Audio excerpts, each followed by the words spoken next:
Hello friends, welcome back to our channel. हम कर रहे हैं आपका क्लास 10th की एनसीईआरटी को, जिसमें हमने लैंग्वेज ली है आपकी हिंदी में। हम ऑलरेडी बहुत सारी चीजों को कर चुके हैं। लास्ट वीडियो में हमने देखा था आपका वियोजन अभिक्रियाएं क्या होती थी और आपका ऊष्माशोषी अभिक्रिया क्या है। उससे पहले हम संयोजन अभिक्रिया और ऊष्माक्षेपी अभिक्रिया के बारे में पढ़ चुके हैं। आपको मैंने बताया था अभिक्रियाओं के 5 प्रकार होते हैं: संयोजन, वियोजन, विस्थापन, द्विविस्थापन और रिडॉक्स अभिक्रियाएं, जो अपचयन और उपचयन जिसमें आती हैं। ठीक है, बाकी जो हम पढ़ रहे हैं ऊष्माक्षेपी, ऊष्माशोषी या फिर अपक्षेपण अभिक्रिया, ये सब जो हम देखेंगे वो उसके उप प्रकार होते हैं। ठीक है, तो हम सारे पढ़ेंगे। ये क्वेश्चन आपने नहीं करना है कि हमारी बुक में तो इतने प्रकार की दे रखी हैं, वो सारे प्रकार हम देखेंगे। ठीक है, अब देखिए कुछ जरूरी इंफॉर्मेशन जो है वो ये है कि सारे आपको अगर नोट्स चाहिए तो आपको व्हाट्सएप पर एक नंबर प्रोवाइड हो गया है चैनल पर, आप उस पर व्हाट्सएप कर कांटेक्ट कर सकते हैं अपना कोई भी जो भी आपको क्वेश्चन पूछना हो, नोट्स चाहिए, पीडीएफ वगैरह, उसके बारे में। दूसरी इंपॉर्टेंट चीज ये है कि चैनल न्यू है, तो अगर आप चैनल पर नए हैं तो चैनल को सब्सक्राइब करें और ज्यादा से ज्यादा शेयर करें। हम मंडे से आपका हर चैप्टर का 1 शॉर्ट वीडियो भी शुरू कर देंगे। वो आपको एग्जाम में फाइनल रिवीजन के लिए बहुत ज्यादा हेल्प करेगा। हर चैप्टर का 1 शॉर्ट वीडियो 9th और 10th दोनों क्लास के लिए होगा, जो कि जिसकी भी हम लैंग्वेज लेंगे वो भी हिंदी में होगी। हिंदी लैंग्वेज में हम आपका एक एक चैप्टर का 1 शॉर्ट वीडियो आपको प्रोवाइड करा देंगे, फ्री है, कोई आपको चार्ज नहीं है। सिर्फ अपने चैनल को सब्सक्राइब करना है और ज्यादा से ज्यादा शेयर करना है। देखिए, केमिस्ट्री की क्लासेस आपकी सुबह मॉर्निंग में 10 बजे हैं, जबकि जो आपका बायोलॉजी चल रहा है वो शाम को 4 बजे। ठीक है, तो दोनों टाइम की क्लास अटेंड करना ना भूलें। अभी तक चैनल को सब्सक्राइब नहीं किया है तो सब्सक्राइब कर लीजिए। आज हम पढ़ेंगे आपका विस्थापन अभिक्रिया को। विस्थापन अभिक्रिया जो होती है उसमें हमने देखना है, देखिए विस्थापन, डिस्प्लेसमेंट रिएक्शन, मतलब विस्थापन, विस्थापित करना। आपको नाम से ही पता चल रहा है कि किसी चीज को विस्थापित करना, आप किस चीज को वो देखना है। उदाहरण इंपॉर्टेंट है आपकी क्रियाकलाप में, आप देख सकते हैं एक्टिविटीज में। देखिए, जो आपका नीला थोता होता है, ये बहुत बार आपसे नाम पूछा जाता है, जो भी बच्चे कंपटीशन के लिए हैं उनके लिए इंपॉर्टेंट है। कॉपर सल्फेट को आप नीला थोता बोलते हैं। क्या बोलते हैं? नीला थोता बोलते हैं कॉपर सल्फेट को, जिसमें आपने क्या लेना है? एक्वास लेना है, मतलब उसको जल में घोल के लेना है। उसकी अभिक्रिया जब आप देखेंगे विस्थापन अभिक्रिया के लिए, उसकी अभिक्रिया आपने करानी है। या तो आप आयरन ले सकते हैं, जो कि सॉलिड रूप में लेना है, या फिर आप देख सकते हैं जिंक के दाने ले सकते हैं, जो हमने स्टार्टिंग में देखा था कि जिंक के दानों के साथ अभिक्रिया। कॉपर सल्फेट की जब आयरन के साथ अभिक्रिया करती है तो वो कॉपर सल्फेट से आयरन कॉपर को डिस्प्लेस कर देता है, विस्थापित कर देता है और आयरन सल्फेट बना लेता है और कॉपर को अलग कर देता है। ये एक्सपेरिमेंट आपका बहुत आराम से हो सकता है। अगर आपको नीला थोता उसका आपने जलीय विलीय लेना है, मतलब उसको जल में घोल के लेना है, उसमें आपने एक लोहे की कील वगैरह या लोहे के टुकड़े को आप डालेंगे तो आप देखेंगे उसका कलर चेंज हो जाता है, क्योंकि क्या होता है, कॉपर अलग इकट्ठा हो जाता है, उसको अलग निकाल दिया जाता है। क्यों होता है ऐसा? क्योंकि जो आयरन है उसकी जो क्रियाशीलता है वो कॉपर से ज्यादा है। तो ये विस्थापन अभिक्रियाएं वही है, ऐसी अभिक्रियाएं होती हैं जिसमें कोई एक जो होता है अधिक क्रियाशील तत्व दूसरे को उसके यौगिक में से अलग कर देता है। अब कॉपर सल्फेट हमने लिया था, वो क्या है? कॉपर का यौगिक हो गया। कॉपर और सल्फेट ने मिलकर अलग अलग उसको मिलकर बनाया है, वो यौगिक है। उसमें से जब उसके यौगिक को उसके तरीके से घर से उसको अलग ही कर दिया तो वो क्या है? आपकी विस्थापन अभिक्रिया है। किसने किया? आयरन ने किया। यही सेम अभिक्रिया आपकी जिंक के साथ भी हो सकती है। उदाहरण को हम देखेंगे। आप यहाँ पर लैंग्वेज परिभाषा देख सकते हैं। विस्थापन अभिक्रिया, जिसको आप बोलते हैं डिस्प्लेसमेंट रिएक्शन, वह रासायनिक अभिक्रिया जिसमें कोई एक अधिक अभिक्रियाशील तत्व किसी अन्य कम अभिक्रियाशील तत्व को उसके यौगिक में से विस्थापित कर देता है, ऐसी अभिक्रिया को विस्थापन अभिक्रिया कहते हैं। विस्थापन अभिक्रिया के लिए जो एक इंपॉर्टेंट चीज है वो ये ध्यान रखनी है, ये तत्वों की अभिक्रियाशीलता जो आपकी पूरी श्रेणी है उसके ऊपर निर्भर करती है। क्योंकि जो कम अभिक्रियाशील तत्व है वो तो क्या होगा? अपने यौगिक से विस्थापित हो जाएगा, दूसरा जो अधिक अभिक्रियाशील तत्व है वो कर सकता है दूसरे को। तो ये निर्भर करता है, ये हम आगे पढ़ेंगे जब आपकी केमिस्ट्री के आगे आपका 3rd 4th चैप्टर में हम आगे बढ़ेंगे, तत्वों की अभिक्रियाशीलता को देखेंगे, तब आप इस चीज को अच्छे से समझ जाएंगे। अभी आपने विस्थापन शब्द से आगे बढ़ना है कि विस्थापन का मतलब क्या होता है, अलग कर देना, विस्थापित कर देना। किसको अलग करते हैं? जब कोई एक अधिक अभिक्रियाशील तत्व किसी कम अभिक्रियाशील तत्व को उसके यौगिक में से विस्थापित कर देता है, तब आप इस अभिक्रिया को क्या बोलते हैं? विस्थापन अभिक्रिया बोलते हैं, डिस्प्लेसमेंट रिएक्शन बोलते हैं। ठीक है, अब हम इसके उदाहरण की तरफ बढ़ते हैं। उदाहरण इंपॉर्टेंट है, आपकी क्रियाकलाप के लिए है, आप उसको देख सकते हैं। उदाहरण में आप देखेंगे जो कॉपर सल्फेट है, क्या है? Copper sulphate. पहला उदाहरण देखेंगे जो कॉपर सल्फेट है, जिसको आप नीला थोथा भी बोलते हैं, ये भी ध्यान रखना है। क्या है? कॉपर सल्फेट है। इसका आपने एक्वास, जहां पर ये आगे प्रतीक लिखा होता है AQ, इसका मतलब है एक्वास, मतलब जलीय विलयन लेना है, इसको जल में घोल के लेना है। ठीक है, जल में घुला हुआ, इसका मतलब आप ऐसे समझ सकते हैं। जब क्रिया किससे होती है? आयरन से होती है। आयरन क्या है? सॉलिड है। तब ये क्या करेगा? ये आयरन इस कॉपर को इसी के यौगिक में से अलग कर देगा, विस्थापित कर देगा, इसको हटा देगा यहाँ से और इसकी जगह पर खुद आ जाएगा।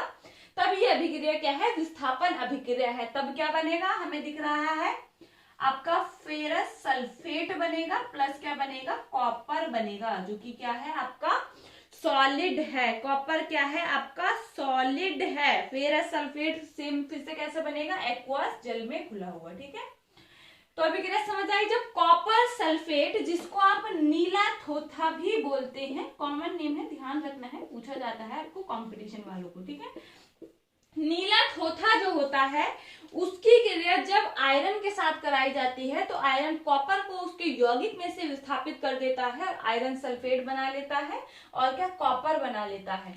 ये इंपॉर्टेंट रिएक्शन है, ध्यान रखनी है।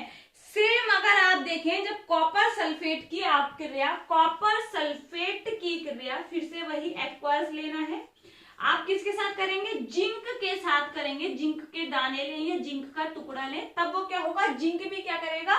कॉपर को विस्थापित कर देगा उसी के किससे? यौगिक से। उसी के यौगिक से कॉपर को विस्थापित कर देगा। और ऐसा क्यों हुआ? क्योंकि जिंक अधिक अभिक्रियाशील है आपका कॉपर से, इसलिए वो उसके उसी के यौगिक में से विस्थापित कर देता है। ये क्या है? आपका उदाहरण है आपके विस्थापन अभिक्रिया के। विस्थापन अभिक्रिया के उदाहरण है ये आपके दोनों। देखिए, हर अभिक्रिया के लिए आपको 2 से 3 उदाहरण के बारे में पता होना चाहिए। फिर देखें, जब आप लेड की अभिक्रिया, जब आप तीसरा उदाहरण देखेंगे, जब आप लेड की अभिक्रिया कराते हैं आपका कॉपर क्लोराइड से, तब क्या होता है? कॉपर क्लोराइड से 3rd उदाहरण देखेंगे। उदाहरण है आपका 3rd, जब आप लेड क्या होता है? पीवी होता है, जो कि आपका क्या है? सॉलिड में लेंगे। पीवी क्या है? सॉलिड। जब आप इसके कॉपर क्लोराइड से अभिक्रिया कराते हैं तब क्या बनेगा? ये पता होना आपको जरूरी है कि बनता क्या है। तब आपका बनेगा लेड क्लोराइड प्लस कॉपर बनेगा। क्या बनेगा? लेड क्लोराइड प्लस आपका कॉपर बनेगा। एक्वास है ये भी किसमें? एक्वास में। ये चीज आपने देखिए आगे समझ में आ जानी है कि Cl2 या PV2 है, इस तरीके से PVCl लें, PVCl2 लें, ये क्या होता है, किस तरीके से आपको ये लिया जाता है, ये आपको आगे के चैप्टर्स में समझ आएगा जब आप देखेंगे किस तरीके से सूत्र बनाए जाते हैं। ठीक है, तो इसके लिए टेंशन लेने की जरूरत नहीं है, आपने उदाहरण ध्यान रखना है विस्थापन अभिक्रिया का। जब लेड की अभिक्रिया कॉपर क्लोराइड के साथ कराई जाती है तब आपका लेड क्लोराइड बनता है, कॉपर अलग विस्थापित हो जाता है। मतलब लेड ने कॉपर को विस्थापित कर दिया, इसका मतलब क्या है? लेड कॉपर से अधिक अभिक्रियाशील तत्व है। यहाँ पर देखेंगे नेम हम लिख सकते हैं, यहाँ पर ये क्या है? लेड क्लोराइड है, लेड क्लोराइड है, तो ये है आपका कॉपर क्लोराइड। कॉपर क्लोराइड यहाँ पर आप इसका नाम लिख सकते हैं। ठीक है, अब आगे बढ़ते हैं। दूसरी जो इंपॉर्टेंट अभिक्रिया है वो है द्विविस्थापन अभिक्रिया। यहाँ पर क्या थी, विस्थापन अभिक्रिया। एक की बात हो रही थी, इसमें सिंपल याद रखना है, एक अधिक अभिक्रियाशील तत्व था, दूसरा कम क्रियाशील तत्व था, तो उसने उसको क्या किया, उसी के यौगिक से अलग कर दिया अधिक वाले ने, ठीक है। अब बात होती है द्वि विस्थापन अभिक्रिया की, जिसके लिए हम सबसे पहले जो देखेंगे वो देखेंगे उदाहरण को। उदाहरण से हम आगे बढ़ेंगे और समझेंगे, आपकी इंपॉर्टेंट है, आप इसको समझने की कोशिश करेंगे। उदाहरण देखेंगे, यहाँ पर हम परिभाषा के लिए ऊपर जगह छोड़ देते हैं। उदाहरण देखेंगे किसका, द्विविस्थापन अभिक्रिया का। किसका, द्विविस्थापन अभिक्रिया का, जो कि आपका क्या है, चौथा प्रकार है अभिक्रिया का, द्विविस्थापन अभिक्रिया। इंपॉर्टेंट अभिक्रिया है द्विविस्थापन अभिक्रिया, ठीक है। हम 3 ऑलरेडी पढ़ चुके हैं, संयोजन, वियोजन, विस्थापन। अब आते हैं द्विविस्थापन के ऊपर। यहां पर आपने देखना है, सोडियम सल्फेट लेना है। सोडियम सल्फेट का क्या होता है, चूर्ण है, ये क्या है, एक व्हाइट कलर का पाउडर है सोडियम सल्फेट। उसको आपने जल में घोल कर लेना है, मतलब एक्वास लेना है, जल में घुला हुआ लेना है, ठीक है। सोडियम सल्फेट आपने जल में घुला हुआ लेना है। उसके साथ आपने लेना है बेरियम क्लोराइड। बेरियम क्लोराइड के भी जो क्रिस्टल होते हैं उसको क्या करना है, जल में घोलना है। दोनों अलग अलग आप टेस्ट ट्यूब में जब घोलेंगे तब आप देखेंगे कि सोडियम, जो आपने देखा था सोडियम सल्फेट जो है वो नॉर्मल आपको ऐसा नजर आएगा जिस तरीके से पानी होता है, पानी में आप नमक घोल देते हैं, इस तरीके से दोनों चीजें आपको इस तरीके से दिखाई देंगी, ठीक है। उदाहरण के लिए है, हमने सोडियम सल्फेट लिया है, सोडियम सल्फेट लिया है जो कि एक व्हाइट कलर का चूर्ण है। क्या, कैसा लेना है, जल में घुला हुआ, प्लस लेना है बेरियम क्लोराइड, कैसा लेना है, जल में घुला हुआ, मतलब एक्वास। अब अभिक्रिया करने पर बनता क्या है, तो यहां पर आप देखेंगे जब इन दोनों में अभिक्रिया होती है तब आपका सोडियम क्लोराइड बनता है, प्लस आप देखेंगे यहां पर बेरियम सल्फेट बन जाएगा। सोडियम क्लोराइड बनेगा और बेरियम सल्फेट बनेगा, ठीक है।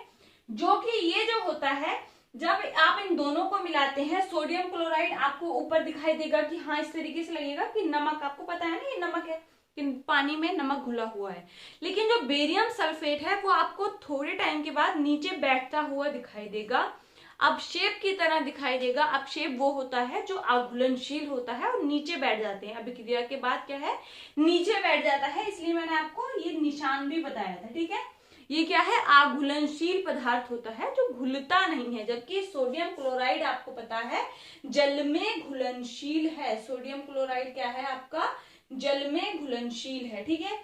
अब देखिए जो आपका ये था और इसके बाद किस तरीके से अभिक्रिया हुई, क्योंकि यहाँ पर आप समझिए, यहाँ पर होता है आयनों का टूटना। तो यहाँ पर देखिए जो सोडियम है, आपको पता है कि सोडियम क्या बनाता है, सोडियम प्लस बना लेता है। क्या करता है, सोडियम प्लस बना लेता है। इसलिए जब इसका जलीय विलयन बना, क्या हुआ, सोडियम प्लस बना लिया।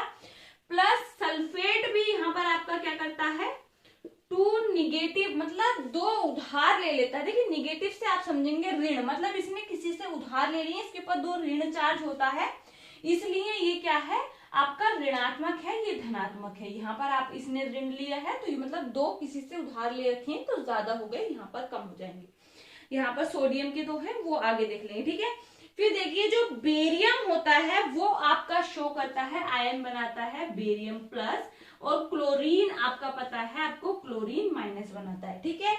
अब जो एक दूसरे से, यहाँ पर जो एक दूसरे से आकर्षित होंगे, लविंग करेक्टर आप बोल सकते हैं, जिनमें होगा वो क्या है आपका सोडियम, आपको पता है Cl के साथ मिलकर साधारण नमक बना लेता है और यहाँ पर बेरियम सल्फेट बना लेगा, ठीक है। इस अभिक्रिया को आप यहाँ पर संतुलित कर सकते हैं, यहाँ पर सीधे 2 लगाकर आप देख सकते हैं पूरी अभिक्रिया क्या है, संतुलित हो गई है, ठीक है। तो ये क्या है, ये इन्होंने क्या किया, अपने अपने आयन बनाए। यहाँ पर सोडियम 2 है तो यहाँ पर 2 आयन बनाएगा, क्लोरीन 2 है 2 आयन बनाएगा, इस तरीके से आप समझ सकते हैं।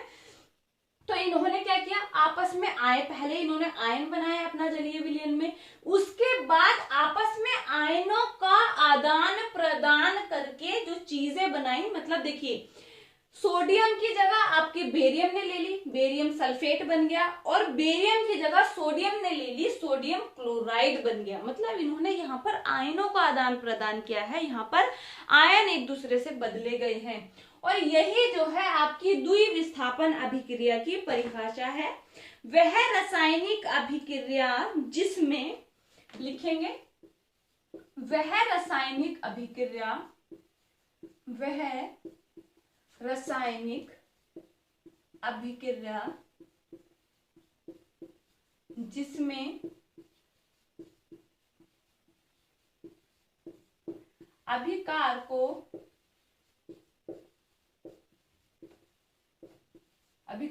या फिर अभिकर्मकों, दोनों वर्ड क्या है, एक ही है आपके, अभिकारकों और अभिकर्मकों के बीच आयनों का आदान प्रदान होता है, के बीच आयनों का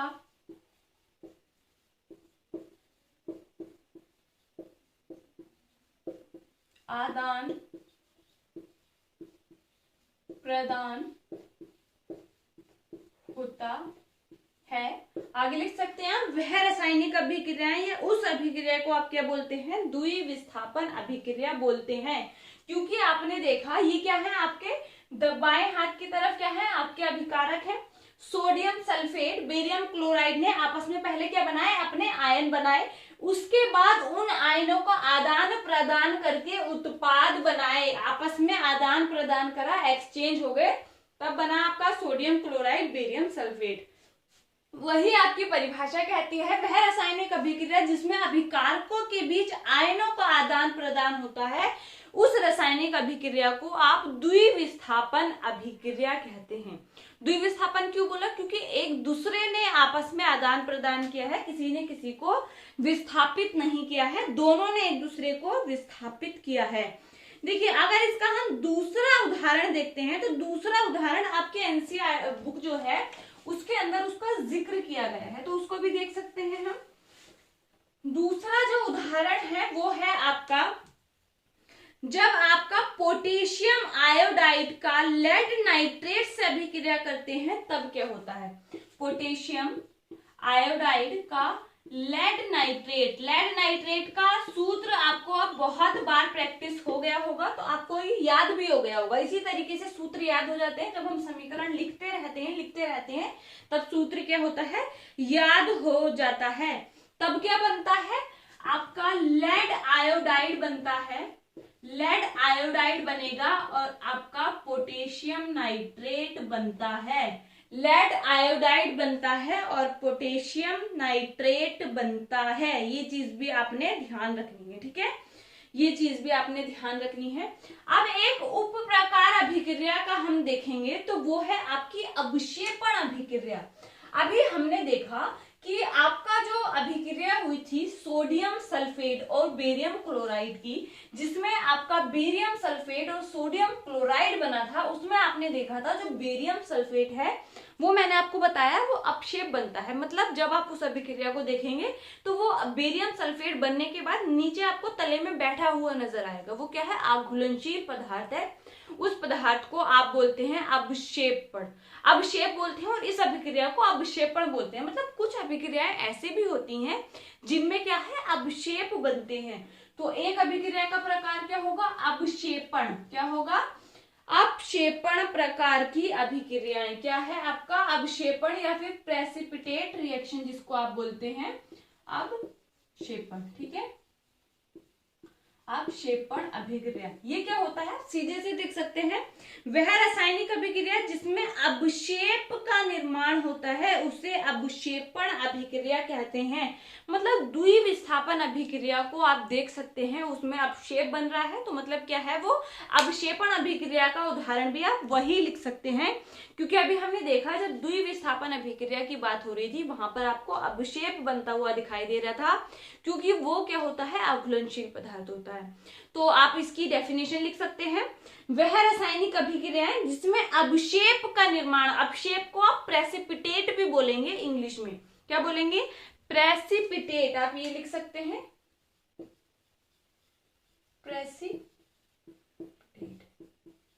ठीक है, इंग्लिश इंग्लिश में आप क्या बोलेंगे, प्रेसिपिटेट बोलेंगे, मतलब अवक्षेप को, और अवक्षेपण को प्रेसिपिटेशन, ठीक है, रिएक्शन।